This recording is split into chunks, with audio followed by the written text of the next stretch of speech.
A fabricante de computadores Dell atualizou a política de trabalho remoto, tida como uma das mais flexíveis do mercado de tecnologia.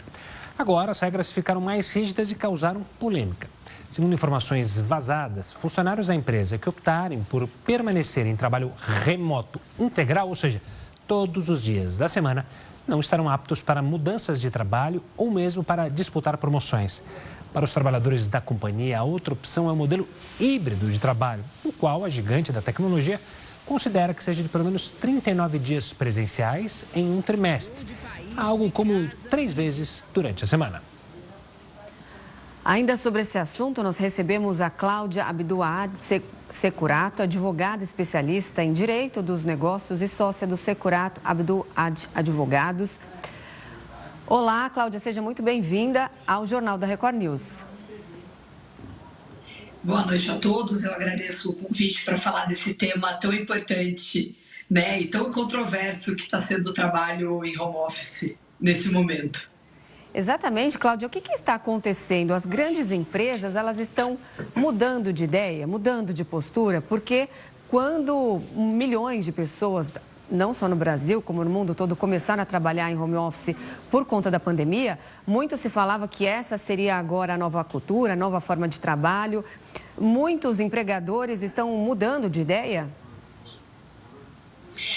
É exatamente isso que está acontecendo. As empresas estão entendendo que o trabalho em casa atrapalha a cultura e atrapalha a produtividade dos empregados. Estão sentindo menos comprometimento dos mais jovens, estão sentindo que é muito difícil de treinar as pessoas em casa e estão pedindo para que esses empregados voltem a trabalhar todos os dias.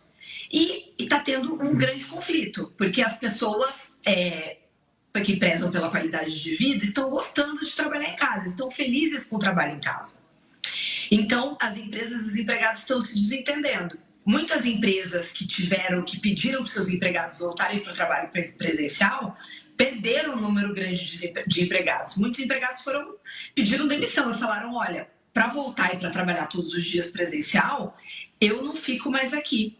E as empresas tiveram que se movimentar para trazer esses funcionários de volta para o escritório. Então, pela questão da produtividade, do comprometimento, do treinamento do funcionário novo. Doutora, do ponto de vista trabalhista, o que uma pessoa, um profissional, deve ficar atento justamente nessas negociações que ocorrem, como essa que a gente mostrou da Dell, em acordos? Olha, vai ser híbrido, só que aí depois muda para presencial obrigatório. Esses acordos valem, elas podem ser negociados? Se descumprir e mudar, é motivo para uma demissão? Ou seja, como é que funciona isso? Porque tem essa variação. Uma hora pode ir totalmente presencial, outra hora, olha, se não for presencial tem que ser 3 vezes por semana. Depois fala, não, agora tem que ser sempre. Como é que funciona isso em negociação, olhando para o Brasil?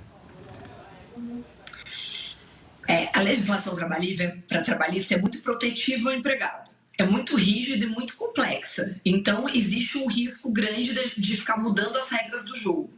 O que aconteceu foi que e o que tem acontecido na sua grande maioria é que as empresas mudaram a regra para a pandemia e estão voltando para a regra anterior, que é o trabalho presencial.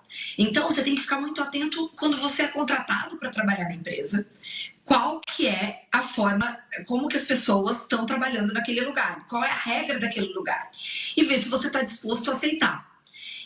Eu acho que você aceitar o trabalho presencial 100%, você tem uma série de vantagens, mas perde em qualidade de vida.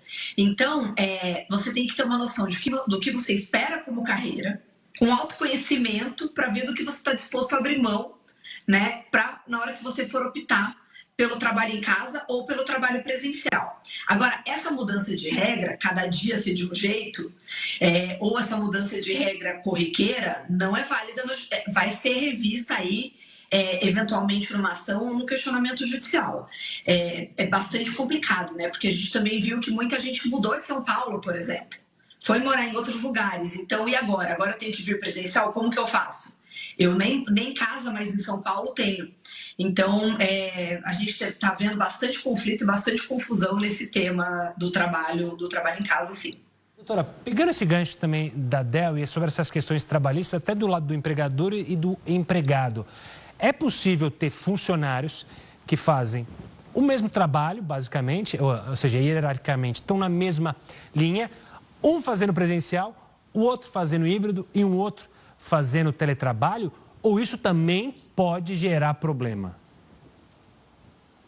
Isso está dando um conflito enorme na empresa, porque aconteceram muitas situações exatamente desse jeito que eu falei. A pessoa da pandemia foi morar fora de São Paulo. E aí é uma pessoa super produtiva, que trabalha super bem em casa e que está funcionando hiper bem. Aí a empresa falou, olha, acabou a pandemia, as pessoas têm que voltar para o escritório. E essa pessoa é uma pessoa muito produtiva e não voltou para o escritório. As empresas que estão ficando com essas pessoas em 2, 3 modelos de trabalho podem ter problema sim. Podem ter um pedido aí de equiparação de função e podem ter uma discussão sim. Além disso, também atrapalhar a cultura, né? Por que a Joana pode trabalhar em casa e a Cláudia tem que vir presencial no escritório? Isso pode gerar um conflito sim na empresa e um questionamento judicial também. Então, isso daí pode gerar grandes processos trabalhistas, porque, por exemplo, no caso da Del, como a gente mencionou agora há pouco, alguns funcionários disseram que essa cobrança da empresa só será promovido quem estiver aqui presencial, poderia até ser considerado uma ameaça ou uma forma de pressionar uma certa demissão em uma empresa, por exemplo, que esteja querendo fazer um corte, não esteja querendo ter os gastos ali trabalhistas de fazer uma demissão em massa, por exemplo? Eu achei essa decisão da Del bastante interessante, mas bastante polêmica. Então, a gente, com certeza, está tendo questionamento dos empregados e a gente tem que aguardar aí como que isso vai ser tratado pela Justiça. Doutora, muito obrigado pela participação aqui conosco, obrigado pela participação e falando sobre um tema que ainda deve dar muito o que falar. Um forte abraço e até a próxima. Obrigada, boa noite. Boa noite.